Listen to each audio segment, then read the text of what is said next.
Welcome to Mila story episode 7. கடல்கனியிடம் சிப்பி பேசுதல்.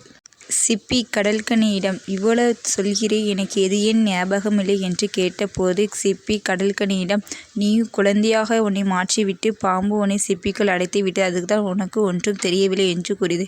அவ்வளவு கொடிய விஷயமுடைய பாம்பு என்ன செய்தது பிறகு என்று கடல்கனி கேட்டபோது கடல்கனியிடம், பாம்பு தன்னிடமிருந்த விஷமும் ஓன்ட்ட இருந்து அபகரித்த சக்தியையும் பயன்படுத்தி ஒரு கொடிய சக்தியை பயன்படுத்த வேண்டும் என்று நினைத்து தன்னைத்தானே அழித்து விட்டது பாம்பு.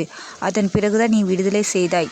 அளவுக்கு அதிகமாக ஆசைப்பட்டு தன்னிடம் இந்த விஷமும் பயன்படுத்த முடியாமல் தன்னைத்தானே அழித்து விட்டது. இதுக்குதான் அளவுக்கு அதிகமாக ஆசைப்பட்ட அமிர்தமும் நஞ்சு என்று பழமொழியும் உண்டு. அதுக்கு பாம்புக்குத்தான் அது பொருந்தும் என்று சிப்பி கடல்கனியிடம் கூறியது.